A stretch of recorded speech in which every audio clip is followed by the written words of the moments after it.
I'm Samantha Drew. And I'm Chancey Boyce. Welcome to the 19th fully live broadcast of Lotus Leaf Live, here remotely from our own homes, where we'll be broadcasting the news every Friday.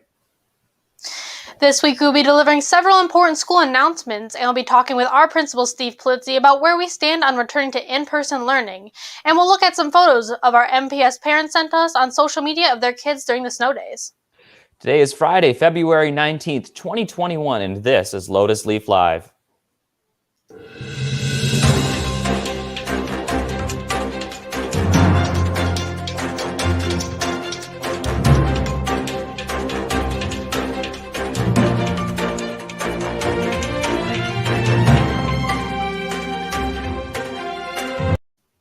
Last Saturday, the United States Senate acquitted former President Donald Trump of charges that he incited an insurrection on January 6th. The prosecuting House managers who were attempting to convict Trump in his impeachment proceedings failed to attain the 2/3 Senate vote necessary to charge a president of high crimes or misdemeanors. With the Senate voting 57 to 43, 7 Republicans voted to convict Trump. On Wednesday, the Center for Disease Control and Prevention released new guidelines for reopening schools. According to the CDC, schools should make sure to mandate hand washing, contact tracing, social distancing, and masks. The CDC has said that teachers do not have to necessarily be vaccinated in order to go back to school safely. With so much talk about whether or not we're going back to school, we figured we'd bring back on our great principal, Mr. Steve Polizzi, to talk about what the school administration's been up to. Hello, Mr. Polizzi. How have you been doing? Hey, Chancey, how we doing? I'm doing great. I had a great week. What about you? I had a great week. I shoveled a lot of snow. That's all I can tell you. There was a ton of snow to shovel. Yeah.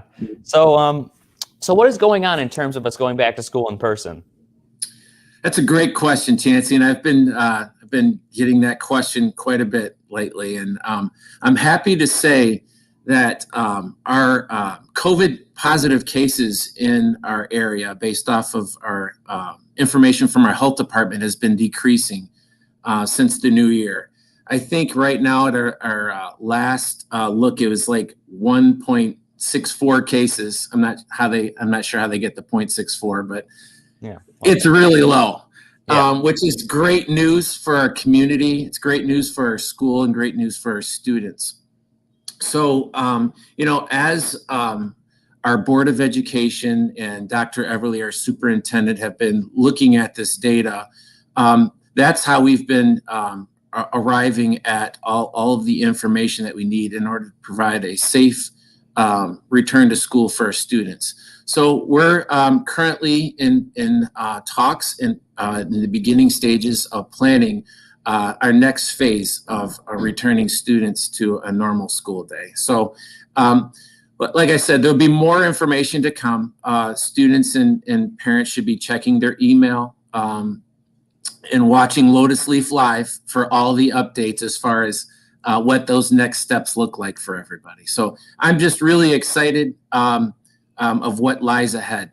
But everyone just needs to keep making sure that they, when they're out in public, that they stay masked up and socially distanced and doing a great job. Absolutely. So as students begin to go back to school with learning labs and such, what would they expect things to look like on the day-to-day? So that's kind of what our next plans look like. Is we need to meet as we're going to put together a transition team made up of some of our staff members to look at what those day-to-day things look like. And one of the things that we need to follow is there's guidance from the CDC for K-12 schools that we'll follow. We'll also follow our local health department and also from our district office as far as what those expectations are in order to provide a safe experience for our students. So those are the types of details that will be coming out very soon. So yeah, it's really exciting to be able to be in this conversation, and it's all due to the great things that our community members are doing to keep everyone safe. Absolutely. So on that thread, I know we've talked about this before on the broadcast, but I'd love if you could reiterate exactly how the district is determining how appropriate it is to bring students back to school given the circumstances. Yeah, so Dr. Everly, our superintendent, meets weekly with our local health department and reviews all the latest data because we don't look at a nationwide scale. We look at specifically our zip codes that we service, the 48161 and 48162 mainly, to see what does the spread look like, and based off of that data. Dr. Everly informs the administrative team on what that looks like, where we are, and what our next steps are to bring students back. So It's a lot of data gathering and a lot of conversations and really working together as a team with our community members to make sure that we provide the best and safest learning experience for our students. So it certainly takes a team effort. Absolutely. So one question I think is on a lot of people's minds. I'm a senior. There are a lot of seniors watching. What is graduation and prom going to look like for seniors? Yeah, that's a great question. In fact, Chancey, we had a conversation yesterday about that, didn't we? Sure did. Yeah. So again, it's great to be able to have this conversation with you and your advisors about providing a safe prom and graduation for our seniors. As I spoke to you earlier this year, one of the things that really tugged at my heartstrings was not being able to provide these experiences for our students, especially our seniors, because when I went to school here many, many moons ago, I was able to enjoy homecoming dances and Winterfest and things that I'll always remember. And to be in a conversation about providing a safe prom is a great feeling because we do want to provide that experience, especially for our seniors as they close out the last few months of their senior year. So we are currently talking about plans of what that looks like. I know the seniors filled out a survey recently about prom, and there will be more feedback that we're going to be asking from our seniors and our families about, what they would like to experience. And then everything that we do and the feedback that we get, students and families' voices will be heard in what we plan in a safe way. Absolutely. So before we leave, are there any other major projects that you're working on as principal or the school is working on in general? Yeah, we've got this exciting bond project that, will be happening when the summer hits.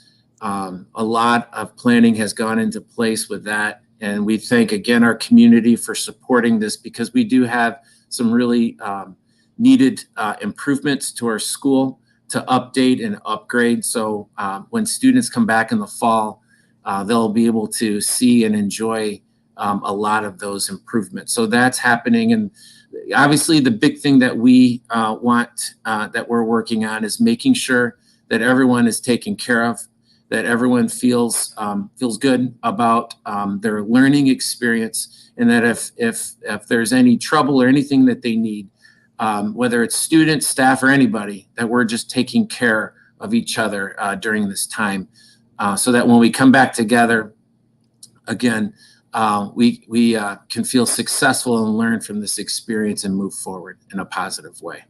Absolutely. Well, thanks for coming on and talking to us. It's always a pleasure to have you. Have a great day, Mr. Polizzi. You too. You too, Chancey. Take care. Yeah, you too. Take it away, Sam. If you're a student at Monroe High School who is interested in starting off this semester academically strong, then after-school tutoring is certainly for you. Every Monday and Wednesday from 2:30 to 4:30 and Tuesday and Thursday from 5 to 7, teachers will be conducting small groups of tutoring sessions to make sure that you maximize your potential this semester. The Zoom link can be found on your TFT's Google Classroom. Join us next week where we talk to some of our tutors and those who have already benefited from this program. In a major schedule disruption, the National Basketball Association has postponed 6 upcoming games with the San Antonio Spurs and Charlotte Hornets after 4 Spurs players tested positive for COVID-19. In addition, here at MHS, the JV girls basketball team will be unable to play until February 24th due to COVID-related concerns with the team that they played earlier. The varsity girls basketball team will play at home tonight, though, at 7 p.m. against Ann Arbor Pioneer. Catch the live tweet on our socials at Lotus Leaf Live and the highlights on next week's broadcast. The Monroe High School Yearbook is accepting submissions for senior sibling pictures until next Tuesday, February 23rd. If you are a senior who has a sibling that goes to Monroe High School, take a picture of yourself and your sibling with the vertical orientation and send it to monroehighlighter@gmail.com or over the Google Classroom form your TFT teacher was sent for inclusion in the yearbook. In the past several weeks, a cold snap and winter snowstorm has rolled across the United States, covering not just Monroe in several inches of snow, but also Texas, where wind turbines froze and have caused rolling power outages and blackouts to occur for days. Very scary. But February is Black History Month, and next week, Lotus Leaf will be featuring stories of famous Black Americans online and in our broadcast. However, we are living through history right now, and we would like to celebrate our Black community right here in Monroe. If you'd like to tell your story, tell us what Black History Month means to you, or share about someone you admire, message us at Lotus Leaf Live or message our supervising staff. Here's an example from history teacher Gwen Myers.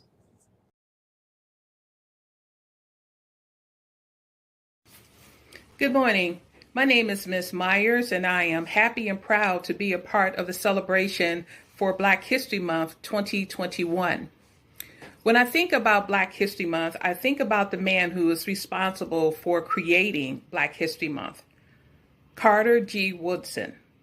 In 1926, he's known as the father of Black History Month that began as Negro Week, where it was just a celebration for 1 week.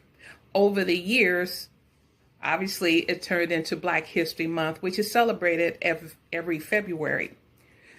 So the purpose of Black History Month, thanks to Mr. Woodson, is to study the many, many accomplishments of Black Americans here in the United States and around the world. When we think about Black History Month, many people will say, well, why are you celebrating just one ethnicity? It's not so much a study of one ethnicity. You have to go back and look at the history of Black Americans. We know about slavery. Yes, we know that. But we're not descendants of slaves. We are descendants of kings and queens. The richness of Africa, known as the cradle of civilization. Oftentimes it is not taught.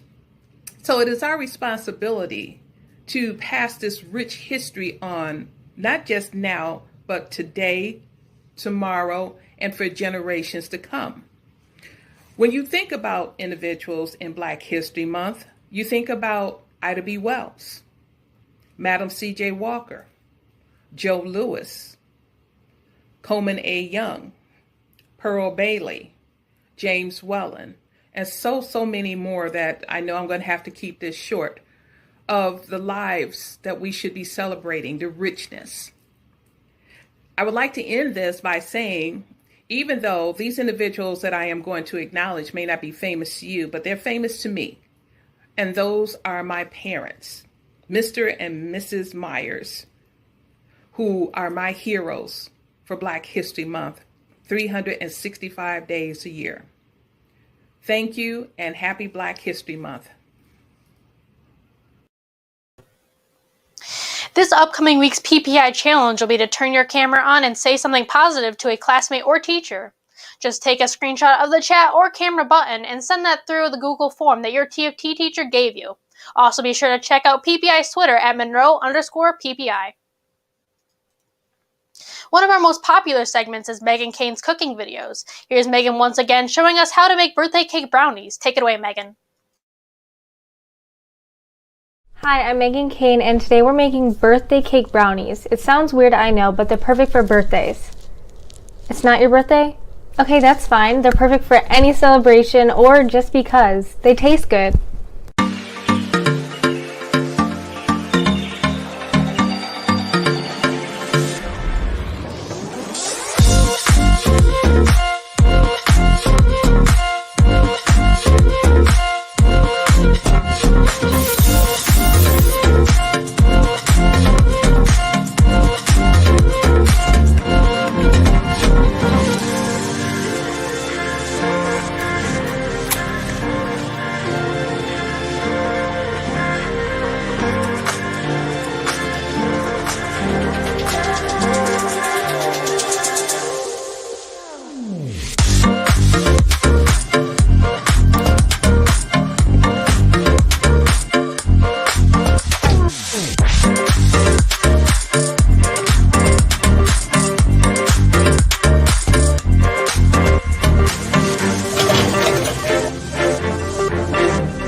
right, this is a birthday cake brownie, and I'm going to give it a good taste here. That Megan made. Oh my, very good. Thanks, Megan. Some of our students may have heard of the Free Britney movement, which was highlighted in a New York Times documentary. Our very own Drake Carr is here with the details. Take it away, Drake. Hi, I'm Drake Carr, and this is my first entertainment segment for Lotus Leaf Live. This week, we'll be talking about the new Britney Spears documentary by the New York Times called Framing Britney Spears. Ever since Britney's infamous breakdown in 2007, Britney's father has placed her under a conservatorship, which she has been under for now going on 13 years. A conservatorship is when someone, Britney's father, takes care of an incapacitated person and oversees their finances, monitoring the conservatee, and help manage living arrangements for them. Britney's father has been abusing his position as a conservator because it's now not in Britney's best interest. This documentary follows the Free Britney movement as they try and help remove her conservatorship, which is now obviously no longer needed. This documentary is highly informative on how conservators can sometimes exploit their conservatees, and I highly recommend watching this.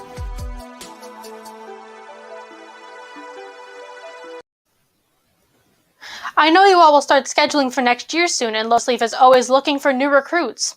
We asked one of our columnists, Maya Kasperzak, to tell you about some of the more vocal parts of being on staff. Here she is. What's up, everyone? It's Maya, and if you know anything about me, you know that I have a lot to say. And I know that I'm not the only person who is passionate about the things that matter. Now, in a place like Monroe, it's really easy to feel like your voice does not deserve to be heard or doesn't have a place to be heard, but let me introduce you to the Lotus Leaf. Before joining Lotus Leaf, my valuable opinions that could help educate others had no platform and no way of getting through to the rest of the world. But between Lotus Leaf's broadcast, our social media, our news magazine, and our webpage, we have countless outlets to share opinions and help start conversations. As you know, media coverage is one of the most important ways to help communicate valuable information to the public, and if you feel like your voice is not being heard from the general majority, contact a Lotus Leaf member or simply send us a story. It's that easy. When it comes to politics, activism, and mobilization, media coverage can mean sharing an upcoming protest or event, featuring a group or person that creates change and deserves recognition, or writing a column about your experiences. As we grow closer and closer to becoming full-grown adults, it is our job to stay informed and help inform others. The Lotus Leaf wants to hear from you. If you're interested in joining Lotus Leaf, either email us at lotusleaf@monroe.k12.mi.us or ask your counselor. Monroe's Upward Bound program is looking to recruit students. They have several spots open and are hoping to fill those this year. Upward Bound is a program which allows students to maximize their potential and improve their grades. Program Director Amanda Althouse will be with us live March 5th to answer any questions and tell us how you can be involved, so don't miss that. We would like to thank our sponsors, Nutrition Sensation, Wildflower Hair Lounge, and eXp Realty.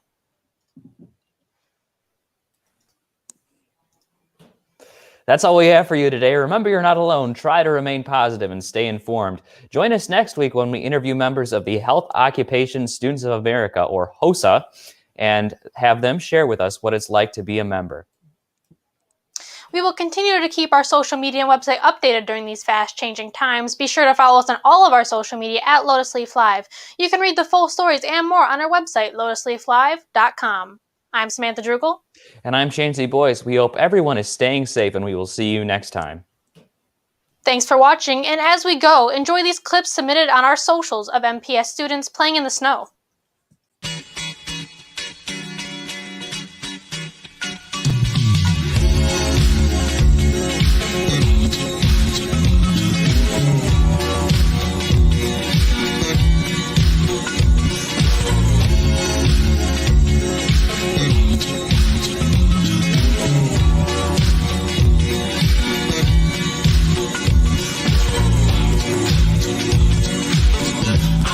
The girl with my